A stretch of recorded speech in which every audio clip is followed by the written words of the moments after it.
Campaigns are often predictable. Candidates shake hands, make speeches, and fly around a lot.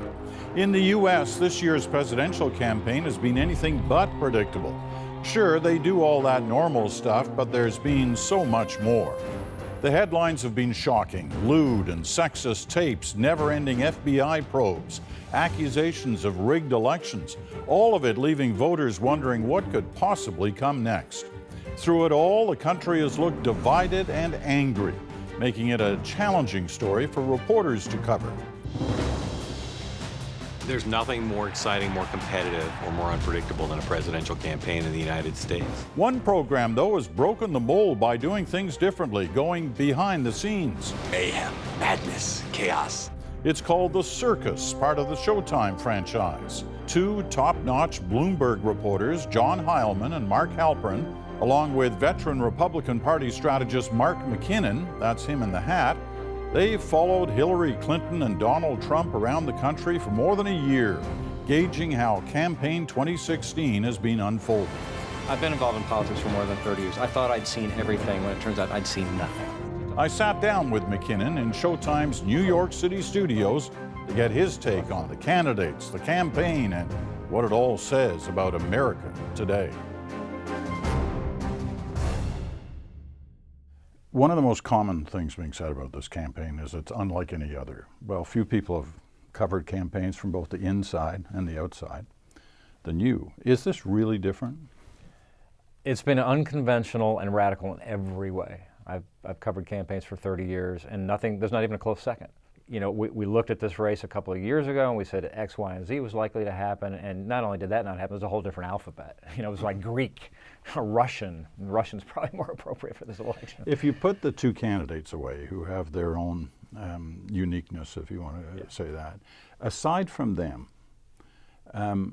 what single thing makes this so different? Well, the thing that really shouldn't have been a surprise is the idea that there was an opening for an outsider. You know, much in the way that Ross Perot ran a couple of decades ago, and I've looked at kind of the data, and a couple of years ago I looked at it, and I thought, gee, you know, if somebody comes from the outside with a Perot-like background, business credentials, successful in private business, you know, has some ideas and runs as an outsider, there's a real opportunity. But I thought that would be as a third party. What we didn't know is, A, that it'd be somebody that ran as a Republican, kind of took over the Republican Party, and B, that it'd be Donald Trump. That was the surprise. And nobody stopped him. Nobody could stop him. I mean, that's the other irony, is that everybody assumed all along, right after he announced, that it was just a matter of days before he'd implode. And the thing that I think is interesting about that is that I believe, and actually there's some evidence that we have, that Donald Trump never really expected to win this nomination. You know, he's an entertainer, he likes politics, thought it'd be fun to kind of go dabble in the sandbox, and then he just started winning. And I think at the end of this thing, he was surprised as anybody was. And then it was like, well, this, you know, it's not that hard. I'll just go on ahead and be president. You know, one of the pillars of a good democracy is the election process. Yeah. Has this process been good for democracy? I think it's been good in the sense that it has given voice to anger in the country. And that's what a good democracy does. And it allows people to amplify their voices and feel like they have a say. And they're doing that because they felt like they haven't for a long time. The disturbing part of this election is what's happened in the last month or so, when you had Donald Trump talking about, you know, it was unclear whether or not he'd even sort of certify the election results depending on the outcome. That's problematic for democracy and not good. I would like to promise and pledge that I will totally accept the results of this great and historic presidential election if I win. What's been problematic for our country in the last decade or so is that there hasn't been a real mandate for a president. In other words, when George W. Bush, my old boss, ran, we had the recount. So half the country thought that Bush wasn't a legitimate president. Then you had Obama, and you had the whole birther issue, which of course Donald Trump was largely responsible for. So you had a bunch of people in the country thinking he was, you know, a foreign-born, you know, non-legitimate president. And now, depending on the outcome of here, if Donald Trump continues the sort of behavior that he is, it's likely we're going to have another situation where we have much of the country not believing in a legitimate outcome of the election. You know, you could make that argument now, given the last few days of the campaign. Yeah. Either way. The loser's going to say this wasn't fair. That's the problem. In fact, as crazy and difficult and depressing as this election has been, it looks maybe even bleaker afterwards. Because you're right. No matter how this turns out, half the country's going to be pissed off. Can we say pissed off on your? Sure, it's Canada. We get pissed off too. They're going to be very angry. I mean, I think the scariest moment, in many ways, has been the last week with the FBI director coming out with a whole new revelation 10 days before the election. That's destabilizing this whole process and giving everybody pause about the outcome of the election. Some of you may have heard about a letter that the FBI director sent out yesterday. It is pretty strange. It's pretty strange to put something like that out with such little information right before an election. Did he have a choice? No, I think he was completely rocking a hard place. If he'd waited until after the election, imagine what the response then would have been from Republicans who said, wait a minute, you had information, you were sitting on it? That would have been much worse than an already bad situation.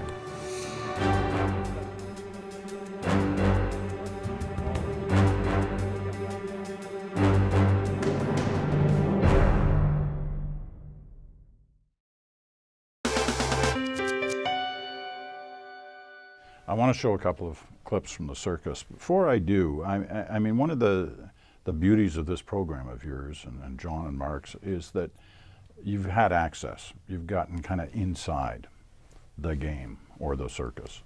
How hard was that to get the parties to agree to do that? It was hard. I mean, it used to be my job in campaigns to keep people like me out. So I get it. But things have changed because voters are really hungry for authenticity.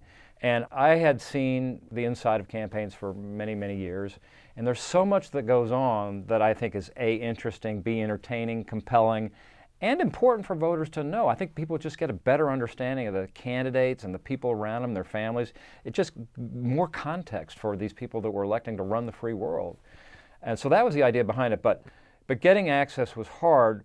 It wasn't the most important thing because my view was the candidates are interesting, but there's all these other players in the orbits, the campaign managers, the families, the press secretaries, the field directors, all interesting characters that the public never sees. But I was confident of a few things. One is I thought that we'd get better access and more access than anybody else because we just work it harder, and that's part of the reason I brought John and Mark on as my partners. I mean, there is nobody who's worked this harder or longer or has more credibility than John and Mark.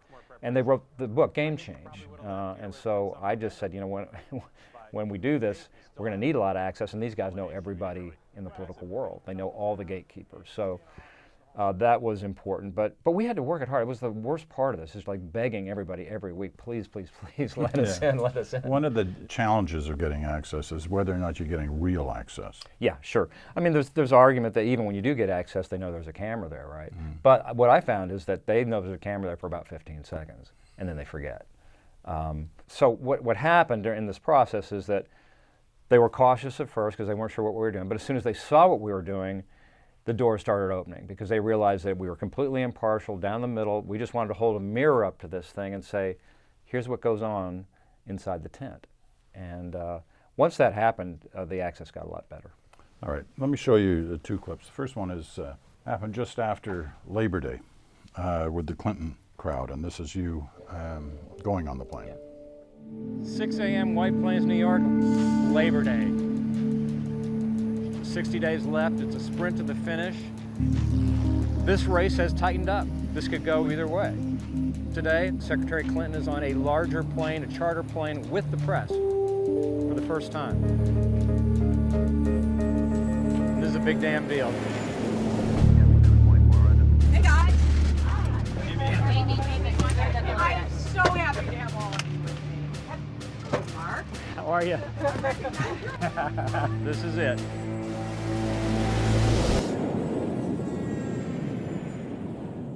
So we just landed in Cleveland, and 100 yards to my right here is Hillary's plane. 200 yards that way is Trump's plane.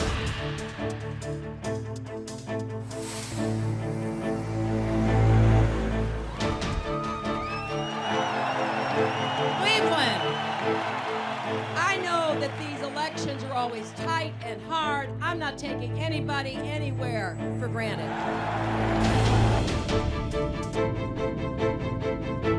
I've always thought this was going to be a close race. We're just going as hard and fast as we possibly can.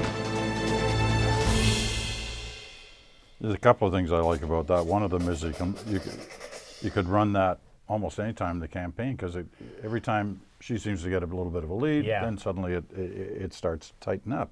But tell me, when you look at that, or being a part of that day, what are you seeing that we're not seeing? A lot of things. I mean, it was significant because it was the first day that Hillary Clinton let the press on the plane. And she's been famously, she'd gone 270 days without a press conference, no interaction with the press, completely sealed off.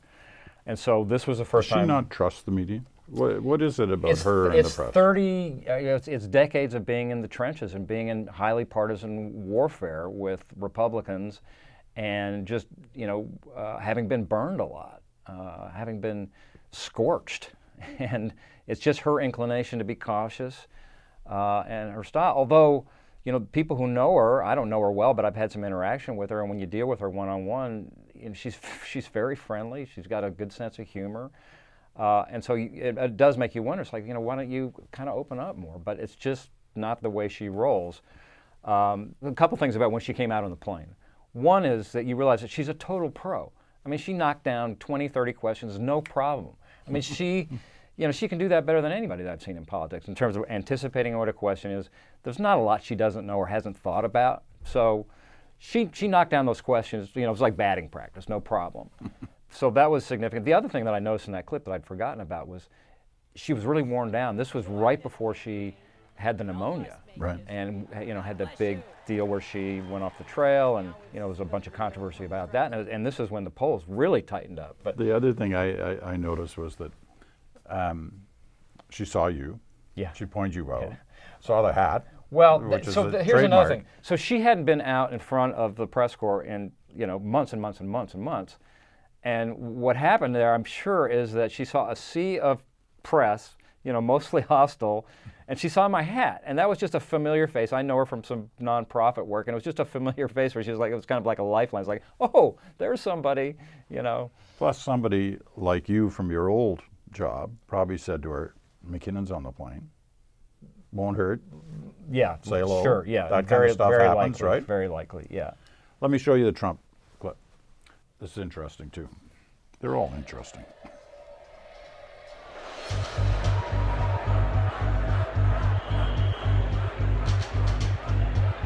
We had 31,000 RSVPs to this event. We only had 8,500 people inside. It's unbelievable. We spent a lot of time in Florida. Why is Florida important?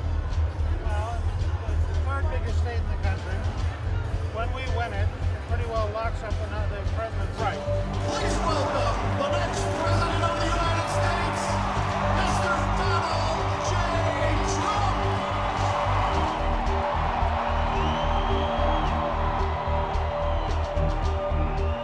It's great to be back in Florida, my second home, as you know. We love Florida. But today we have some very serious matters to discuss. There have been Islamic terrorist attacks in Minnesota and New York City and in New Jersey.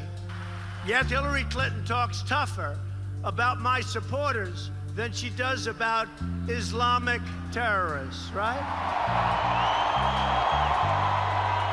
Hillary Clinton is a weak and ineffective person, and I will tell you, if you choose Donald Trump, these problems are going to go away far, far greater than anybody would think. Believe me.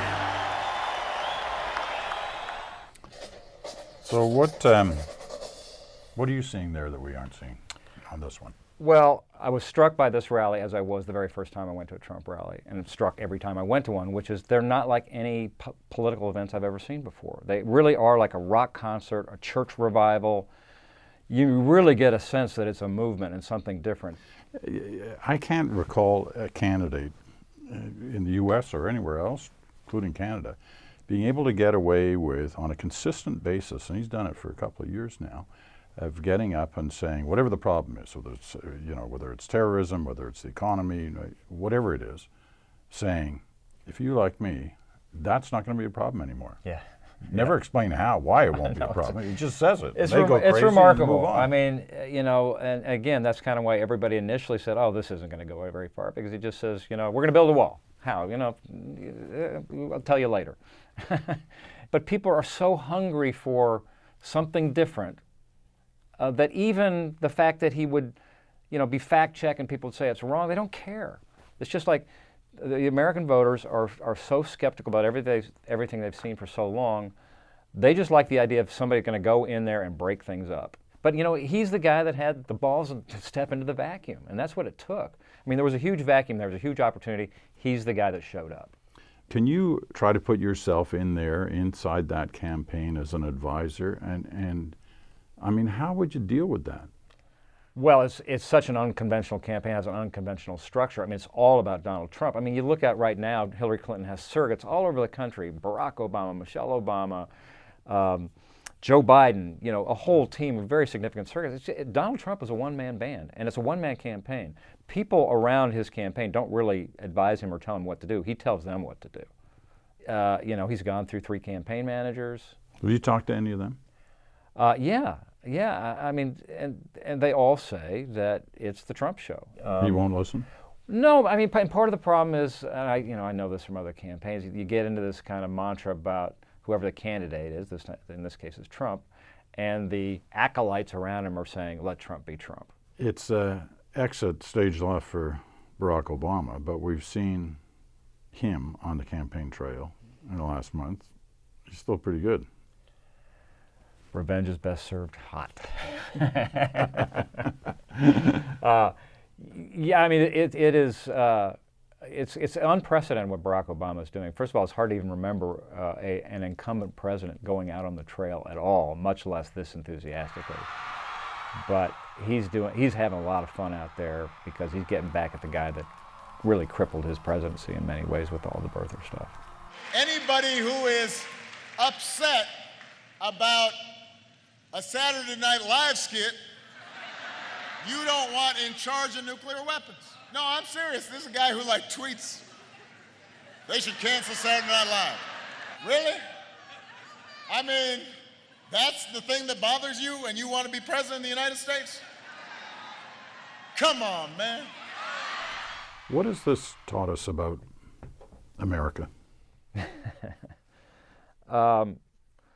Well, it's taught us that there's some deep divisions in this country, and there's some deep resentment that the working class in America feels like they've been left behind, that the voters feel like the elites have disenfranchised them from any participation, any voice in the process.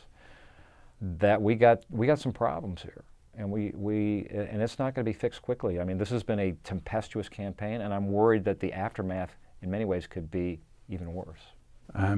What's it taught us about politics in the U.S.?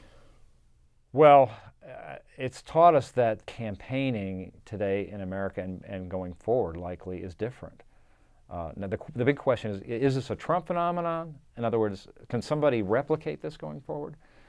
The anger out there isn't going away. Trump may go away. So we got to figure out how to harness that, bring people together. But there's going to be somebody else that's going to step in there and take this over. And the question is, are they going to see the light of the darkness? You know, and hopefully somebody will inspire this country rather than scare them. You worried?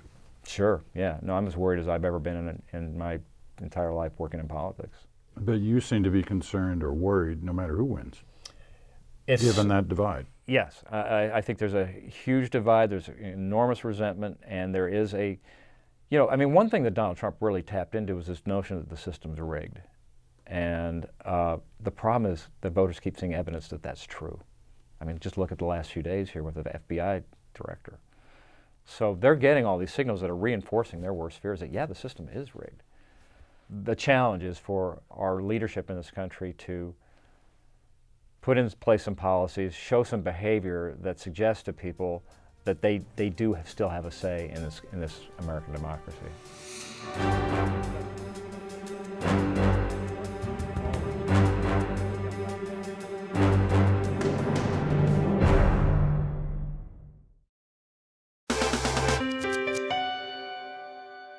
Short snappers. Most memorable moment of this campaign? The most memorable moment was when Donald Trump at the second debate rolled out the Clinton accusers, the women who have alleged sexual misconduct on the part of President Clinton. Donald Trump has just put his finger on the nuclear button and pressed it. It's not even psychological warfare, it's warfare. I'd seen a lot, but I mean, he did that right, a half an hour before the press conference. Talk about drama. Wow. Biggest challenge for Clinton? Challenge for Clinton is just overcoming the perception that she is dishonest and not trustworthy. And that's hard. I mean, how do you do that? That's years of accumulation of perceptions, and it's hard to just change that even over the course of an election. Biggest challenge for Trump, then? The challenge for Trump is to convince people that he has the temperament and judgment to be president. Who's been the best campaigner out there? She wasn't a candidate, but by far the best performer, best surrogate in this campaign was Michelle Obama. Hands down. She gave the two best speeches of the campaign, at the convention and then recently about the women's stuff with Trump. People love Michelle Obama. The reason she's so good, authentic. That's what voters are so hungry for. And she's not running for anything. She doesn't come out that often, but when she has something to say, people listen. We try to guide and protect our girls through the challenges of this unusual life in the spotlight. How we urge them to ignore those who question their father's citizenship or faith. How we insist that the hateful language they hear from public figures on TV does not represent the true spirit of this country. How we explain that when someone is cruel or acts like a bully, you don't stoop to their level. No, our motto is, when they go low, we go high. Wonder if she will run someday. You know what? I hope not. I mean, part of the reason she has the power and authenticity that she does is she's not running for anything. Thanks for doing this. Good luck in the final Enjoyed hours. it. Thank you very much. Thanks for coming you. down. Yeah, no problem. Kick it hard. Yeah.